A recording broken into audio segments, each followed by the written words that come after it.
বলে, এমনটাই মন্তব্য করেছেন আশিক ইসলাম। লন্ডনের বৈঠকের বিষয় ও সিদ্ধান্ত স্পষ্ট করুন বলে মন্তব্য করেছে চরমোনাই পীর। ইরানের নতুন ব্যালিস্টিক হামলায় কাঁপছে ইসরায়েল। ইসরায়েলের দিকে 200 ক্ষেপণাস্ত্র ও ড্রোন ছুড়ল ইরান। এতক্ষণ শুনছিলেন সংবাদ শিরোনাম, এবারে বিস্তারিত। সাবেক প্রধানমন্ত্রী বেগম খালেদা জিয়ার সহকারী প্রেস সচিব আশিক ইসলাম বলেছেন, লন্ডনে বিএনপির ভারপ্রাপ্ত চেয়ারম্যানের সঙ্গে প্রধান উপদেষ্টা প্রফেসর ডক্টর ইউনূসের মধ্যকার বৈঠকটি বাংলাদেশের রাজনৈতিক ইতিহাসে নতুন বাঁক। তারেক রহমানের হাতের উপর ডক্টর ইউনূসের আস্থার হাত অনেক অর্থবহ। শুক্রবার তার ফেসবুক পেজে এক পোস্টে এসব কথা বলেন তিনি। আশিক ইসলাম বলেন, রাষ্ট্রনায়কের শরীরী ভাষা আত্মবিশ্বাস, কর্তৃত্ব ও আবেগিক বুদ্ধিমত্তা প্রকাশ করে, যা তাদের নেতৃত্বের উপস্থিতিকে শক্তিশালী করে। হাই ভোল্টেজ বৈঠকে অসাধারণ রাজনীতিবিদরা যেখানে কৃত্রিম বা অতিরিক্ত প্রস্তুত দেখতে পারেন, সেখানে একজন সত্যিকারের রাষ্ট্রনায়ক অশব্দ সংকেতের মাধ্যমে তার স্বতঃস্ফূর্ততা, মৃদু হাসি, চাহনি, গাম্ভীর্যতা ও বসা ইত্যাদির মাধ্যমে নিজের উপর আস্থা এবং অডিয়েন্সের সঙ্গে বিশ্বাসযোগ্যতার সাথে সংযোগ স্থাপন করেন। তিনি বলেন, শুক্রবার সকাল 9টা বাজার 10 মিনিট আগে ডরচেস্টার হোটেলে পৌঁছান তারেক রহমান। টাইবিহীন সাদা শার্টের উপর হালকা নীল রঙের স্যুট পরা তারেক রহমানকে গাড়ি থেকে নামতেই তাকে স্বাগত জানান প্রধান উপদেষ্টার সফরসঙ্গী জাতীয় নিরাপত্তা উপদেষ্টা খলিলুর রহমান, প্রধান উপদেষ্টার প্রেস সচিব শফিকুল আলম সহ অন্যান্য সফরসঙ্গী ও হাই কমিশনের কর্মকর্তারা। সবার সঙ্গে করমর্দন করে হোটেলের সামনে সমবেত নেতাকর্মীদের উদ্দেশ্যে হাসি মুখে হাত নেড়ে শুভেচ্ছা জানান তিনি। এ যেন শুধুমাত্র লন্ডন প্রবাসী নেতাকর্মীর উদ্দেশ্যে নয়, দেশের কোটি কোটি বিএনপি নেতাকর্মীদের উদ্দেশ্যে। এ শুভেচ্ছা যেন দেশের প্রতিটি ইতিবাচক মানুষের উদ্দেশ্যে। আত্মবিশ্বাসী পদক্ষেপে হোটেলে প্রবেশ করেন তারেক রহমান। স্বাভাবিক, সংযত এবং নিয়ন্ত্রিত রিজু পদক্ষেপে এগিয়ে যান মিটিং রুমের দিকে। আগেই বৈঠক কক্ষে অপেক্ষা করছিলেন প্রধান উপদেষ্টা ডক্টর মোহাম্মদ ইউনূস। তারেক রহমান হোটেলে প্রবেশ করতেই বৈঠক কক্ষের বাইরে এসে তারেক রহমানকে স্বাগত জানিয়ে বৈঠক কক্ষে নিয়ে যান তিনি, যা তারেক রহমানের প্রতি ডক্টর ইউনূসের স্নেহ, ভালোবাসা ও সম্মানের প্রকাশ উল্লেখ করেন। আশিক ইসলাম বলেন, দুই নেতা হাস্যোজ্জ্বল চেহারায় করমর্দন করেন। হ্যান্ডশেক করার সময় তারেক রহমানের হাতের উপর যে অন্য হাত রেখেছেন প্রধান উপদেষ্টা, তা বিশাল অর্থ বহন করে। এভাবে হাত রাখার মানে হচ্ছে শ্রদ্ধা, ভালোবাসা, নির্ভরতা ও আস্থা।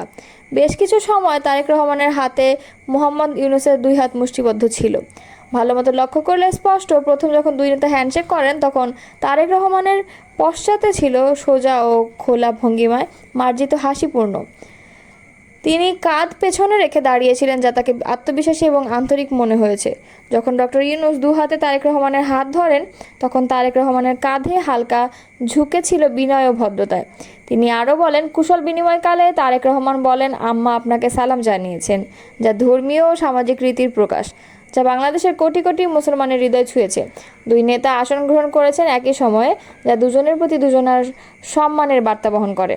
তারেক রহমানের সঙ্গে প্রধান উপদেষ্টার মোলাকাতের বিষয়টি তুলে ধরে তিনি বলেন, আবহাওয়া নিয়ে দুজনের আলাপচারিতা শুরু হলেও লন্ডনে হাঁটার জায়গার সুব্যবস্থার প্রসঙ্গে বগুড়ার কথা উল্লেখ করেন তারেক রহমান। ধ্যানে জ্ঞানে তারেক রহমানের মনে যে শুধুই বাংলাদেশ এবং বাংলাদেশের মানুষ, তা প্রকাশ পায়। সবার আগে বাংলাদেশ, বাংলাদেশই তারেক রহমানের প্রথম এবং শেষ। বৈঠকে বসা অবস্থায় তারেক রহমানের দু হাত ছিল বিভিন্ন অবস্থায়, এর মধ্যে বেশি ছিল দুই অবস্থায়। কখনো দেখা গেছে তারেক রহমানের খোলা হাতের তালু, যা সততা ও স্বচ্ছতার ইঙ্গিত বহন করে। আবার কখনো দেখা গেছে করবন্ধন উন্মুক্ত তালু, যা সাধারণত সম্মান, সম্মতি, প্রতিশ্রুতি, একাত্মতা ও ঐক্যবদ্ধ হওয়ার প্রতীক হিসেবে ব্যবহৃত হয়। দুজনের মধ্যে সৌহার্দ্যপূর্ণ আলাপচারিতার বিষয়ে আশিক ইসলাম বলেন, কথা বলার সময় তারেক রহমানের মুখের অভিব্যক্তি ছিল শান্ত, সংযত এবং মার্জিত, উষ্ণ, হাসিপূর্ণ, কিন্তু অতিরিক্ত নয়। ডক্টর ইউনূসের কথা শোনার ক্ষেত্রে তারেক রহমানের সক্রিয় শ্রবণের অভিব্যক্তি প্রকাশ পেয়েছে। তারেক রহমানের মাথা হালকাভাবে বামে ছিল, যা ডক্টর ইউনূসের কথা মনোযোগ সহ শোনা ও সম্মানের প্রকাশ। লন্ডনে প্রধান উপদেষ্টা ও বিএনপির ভারপ্রাপ্ত চেয়ারম্যানের মধ্যে অনুষ্ঠিত একান্ত বৈঠকের বিষয় সিদ্ধান্ত পরিষ্কার করার আহ্বান জানিয়েছেন ইসলামী আন্দোলন বাংলাদেশের আমির মুফতি সৈয়দ মোহাম্মদ রেজাউল করিম পীর সাহেব চরমোনাই। রোববার পুরানা পল্টনের দলীয় কার্যালয়ে সিনিয়র দায়িত্বশীলদের সঙ্গে দেশের চলমান পরিস্থিতি নিয়ে আলোচনাকালে এই কথা বলেন তিনি বলেন, প্রধান উপদেষ্টা ও বিএনপির ভারপ্রাপ্ত চেয়ারম্যানের বৈঠক দেশের রাজনীতিতে কিছু সংকট সমাধানে গুরুত্বপূর্ণ ভূমিকা রাখলেও এই বৈঠক রাজনীতিতে এক ধরনের অস্বস্তিও তৈরি করেছে। বিশেষত দুই পক্ষের প্রতিনিধি সহ বৈঠকের পরে দুই নেতার একান্ত বৈঠক রাজনীতিতে কিছু প্রশ্ন তৈরি করেছে। তিনি আরও বলেন, আগামী রাজনীতির স্বাচ্ছন্দ্যের জন্য এবং দলগুলোর অস্বস্তি দূর করতে একান্ত বৈঠকের আলোচনা ও সিদ্ধান্ত জাতির সামনে উপস্থাপন করা উচিত বলে মনে করে ইসলামী আন্দোলন বাংলাদেশ। পীর সাহেব চরমনায় বলেন, বাংলাদেশের রাজনীতি বহুদলীয় রাজনীতি। বিগত ফ্যাসিবাদ বিরোধী লড়াইয়ে দেশের বহু সংখ্যক রাজনৈতিক সংগঠন জীবনের ঝুঁকি নিয়ে অংশ নিয়েছে। আগামীর বাংলাদেশ নির্মাণে সকলকে সমান গুরুত্ব ও মর্যাদা দেওয়া নৈতিক কর্তব্য।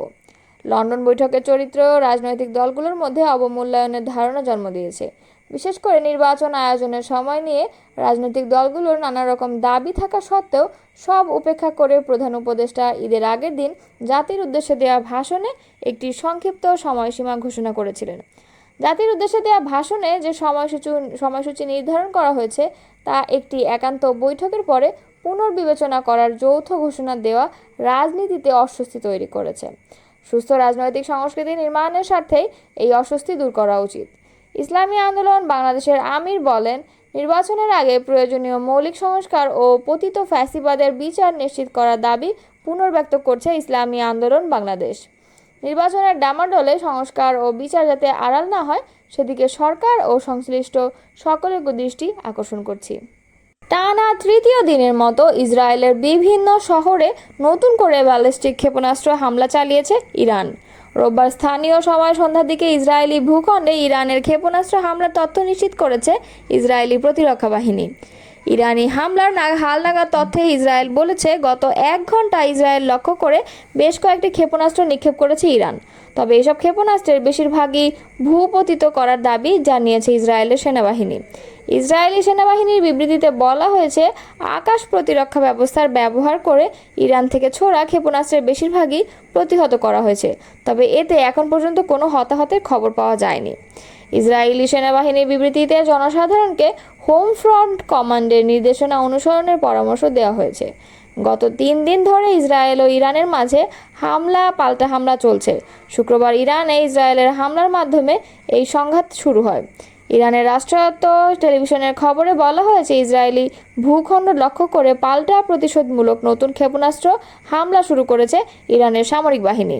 পরে ইসরায়েলের প্রতিরক্ষা বাহিনী দেশজুড়ে সাইরেন বাজিয়ে ইরানের ছোড়া ক্ষেপণাস্ত্রের বিষয়ে বাসিন্দাদের সতর্ক করে দেয়।